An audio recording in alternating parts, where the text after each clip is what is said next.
ચાલો વિદ્યાર્થી મિત્રો, આપણે 29 નંબરના દાખલા સુધી જોયું. હવે 30 નંબરના દાખલામાં એ અને બીના એવા મૂલ્યો આપણે શોધવાના છે કે જેથી કરી અને વિધેય f of x is equal to 5 કે જ્યારે x less than or equal to 2, a x plus b કે જ્યારે એક્સની કિંમત 2 અને 10ની વચ્ચે હોય અને ઇઝ ઇક્વલ ટુ 21 કે જ્યારે એક્સની કિંમત greater than or equal to 10 હોય. આપેલું વિધેય સતત છે. હવે અહીં સતત હોવાનો અર્થ એવો થશે કે કઈ કિંમત માટે સતત થાય એવું આપણે નક્કી કરવાનું. રકમમાં કોના કરતાં નાની અને મોટી કિંમત આપી છે તે જોઈને. તો આપણે એક્સની કિંમત જોઈએ તો 2 કરતાં નાની અને મોટી અને 10 કરતાં નાની અને મોટી આપેલી છે. એનો અર્થ એવો થશે કે વિધેય F x is equal to 2 આગળ સતત છે અને F x is equal to 10 આગળ સતત છે. જો સતત હોય તો limit x tends two 2 minus f of x is equal to f of 2 આપણે લખી શકીએ. એટલે કે એક્સની કિંમત 2 કરતાં નાની હોય ત્યારે અહીં આપણને એફ ઓફ 2ની કિંમત જે આપેલી છે એ 5 છે અને 2 કરતાં નાની છે એ એક્સ પ્લસ 2 આપેલી છે. તો a x plus b equal to 5, એક્સની જગ્યાએ 2 લખીએ તો 2a plus b equal to 5 આપેલું છે. તો એનો અર્થ એવો થશે કે એક સમીકરણ આપણને મળ્યું. હવે એક્સ ઇઝ ઇક્વલ ટુ 10 આગળ વિધેય સતત છે. એનો અર્થ એવો કે limit x tends to 10 minus f of x is equal to f of 10. એટલે કે limit x tends to 10 a x plus b equal to 21. એક્સની જગ્યાએ 10 લખીએ તો 10a plus b equal to 21. પહેલાં અને બીજા સમીકરણનો આપણે લોપની રીતે ઉકેલ મેળવીએ. પહેલાં બીજું સમીકરણ લખ્યું, ત્યારબાદ પહેલું સમીકરણ. નિશાની માઇનસની આપીએ તો બી અને બી દૂર થાય.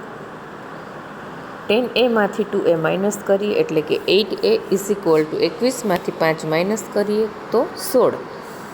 તો એની કિંમત આપણને મળશે 2. 8a ઇઝ ઇક્વલ ટુ 16 એટલે કે a ઇઝ ઇક્વલ ટુ 2. કોઈ પણ એક સમીકરણમાં મૂકી દઈએ. પહેલાં સમીકરણમાં મૂકીએ તો 2a plus b equal to 5 એટલે કે 2 into 2 plus b equal to 5. તો બીની કિંમત 5 માઇનસ 4 એટલે કે 1 જોવા મળે છે. ક્યારેક આ દાખલો 2 થી 3 માર્કમાં આવા પ્રકારના દાખલાઓ પૂછાય છે. હવે આગળ જોઈએ દાખલા નંબર 31, 32 અને 33. આ બધા એકદમ સિમ્પલ દાખલાઓ માત્ર યાદ રાખવાના છે. આવા દાખલાઓ પૂછાતા નથી, પણ માત્ર વિધેય સંયોજન હોય એટલા માટે એ સતત વિધેય છે એવું આપણે કહીશું. તો સાબિત કરવાનું છે કે f of x is equal to cos એક્સનો વર્ગ છે એ સતત વિધેય છે. અહીં જોઈએ તો આપણે બે વિધેયનું સંયોજન કરવાનું છે. તો પહેલાં એક્સ વર્ગ એ બહુપદી વિધેય છે એટલે સતત છે. અને ત્યારબાદ બીજું ધારી લઈએ કે g of x is equal to cos x ત્રિકોણમિતીય વિધેય છે માટે સતત વિધેય છે. હવે જી અને એચનું સંયોજન કરીએ તો g of h of x એટલે કે g of h of x, h of એક્સની કિંમત એક્સ વર્ગ અને જી ઓફ એક્સની કિંમત કોસ એક્સ એટલે કે કોસ એક્સ સ્ક્વેર. તો એચ અને જી અહીં સતત વિધેય હોવાથી તેનું સંયોજન વિધેય કોસ એક્સ વર્ગ પણ સતત વિધેય છે એવું માત્ર આપણે અહીં યાદ રાખશું. એવી જ રીતે 32 નંબરમાં કોસ એક્સ અને આખાનો માનાંક એ સતત વિધેય છે. તો બે અલગ અલગ વિધેય લઈ લીધા. એક કોસ એક્સ કે જે ત્રિકોણમિતીય વિધેય છે અને બીજું મોડ ઓફ એક્સ કે જે માનાંક વિધેય છે. બંને સતત વિધેય છે માટે બંનેનું સંયોજન પણ સતત વિધેય છે એવું આપણે અહીં કહી શકીએ. 33 નંબરમાં પણ એવું જ જોવા મળે છે. સાઇન મોડ ઓફ એક્સ એનું સાતત્ય ચકાસો. તો એક વિધેયને મોડ એક્સ અને બીજા વિધેયને સાઇન એક્સ તરીકે લીધું. બંને સતત વિધેયો છે. હંમેશા એના પ્રદેશગણમાં જ સતત વિધેય હોય છે. તો g of h of x is equal to g of mod of x એટલે કે સાઇન મોડ ઓફ એક્સ પણ અહીં સતત વિધેય છે એવું આપણે કહી શકીએ.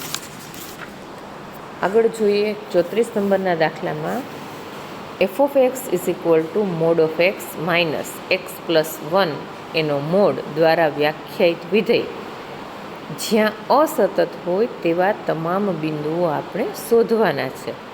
તો સૌ પ્રથમ આપેલા વિધેયને આપણે વ્યાખ્યાયિત કરવું પડશે. કેવી રીતે? તો માનાંક વિધેય હોવાથી અહીં -1 કરતાં નાની મોટી કિંમત અને 0 કરતાં નાની મોટી કિંમત હોય ત્યારે વિધેયનું મૂલ્ય શું થાય એવું અહીં આપણે ચેક કરવાનું છે.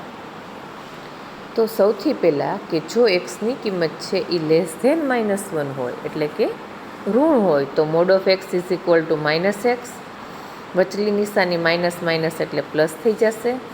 તો અહીં આપણને વિધેયની કિંમત જોવા મળે છે 1.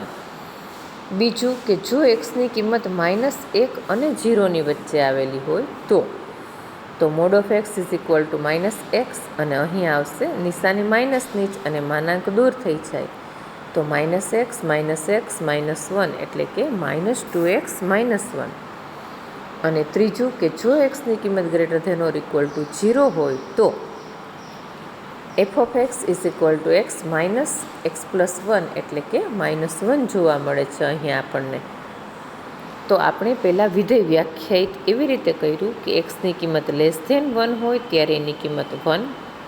બીજું કે એક્સની કિંમત -1 less than or equal to x અને લેસ ધેન જો 0 જોવા મળે તો -2x -1 અને એક્સની કિંમત greater than or equal to 0 હોય તો એક્સની કિંમત f ઓફ એક્સની કિંમત -1. હવે -1 અને 0 આગળ આપણે સાતત્ય ચકાસવાનું છે. તો સૌ પ્રથમ x ઇઝ ઇક્વલ ટુ -1 આગળ આપણે જોઈએ. -1 આગળ ડાબી બાજુનું લક્ષ અને જમણી બાજુનું લક્ષ. તો લિમિટ x ટેન્સ ટુ -1 એક્સની કિંમત 1 કરતાં નાની હોય ત્યારે એની કિંમત આપણને 1 જોવા મળે છે. -1નું જમણી બાજુનું લક્ષ. તો limit x tense two -1 plus f of x હોય ત્યારે -2 -1 -1 એટલે કે 2 -1 એટલે કે +1 આપણને જોવા મળે છે. તો એનો અર્થ એવો થઈ ગયો કે આપેલું વિધેય જે છે એ -1 આગળ સતત વિધેય છે તેવું આપણે કહેશું. હવે એવું જ શૂન્ય માટે જોઈએ તો ડાબી બાજુનું લક્ષ એટલે કે limit x tense two 0 minus f of x -1 કરતાં નાની હોય તેવી વિધેયની કિંમત -2x -1 છે અને એક્સની જગ્યાએ આપણે શૂન્ય લખીએ તો -1 જવાબ જોવા મળશે. અને limit x tense two 0 plus f of x એટલે કે જમણી બાજુ વિધેયનું લક્ષ આપણને પણ -1 જોવા મળે છે. તો એનો અર્થ એવો કે અહીં ડાબી બાજુ અને જમણી બાજુના વિધેયના લક્ષ x ઇઝ ઇક્વલ ટુ 0 આગળ સરખા છે માટે આપેલું વિધેય x ઇઝ ઇક્વલ ટુ 0 આગળ સતત વિધેય છે. એટલે કે વિધેય f પ્રત્યેક x બિલોંગ્સ ટુ 0 આગળ સતત છે. તો અહીં વિધેય f અસતત હોય તેવા કોઈ પણ બિંદુઓ આપણને મળતા નથી. તો આ વાત થઈ આપણે સતત અને અસતત વિધેયની. આપણે અહીં એક સ્વાધ્યાય પૂરું કરીએ છીએ અને આના ઉદાહરણના દરેક દાખલાઓ તમારે હોમવર્કમાં કરવાના રહેશે.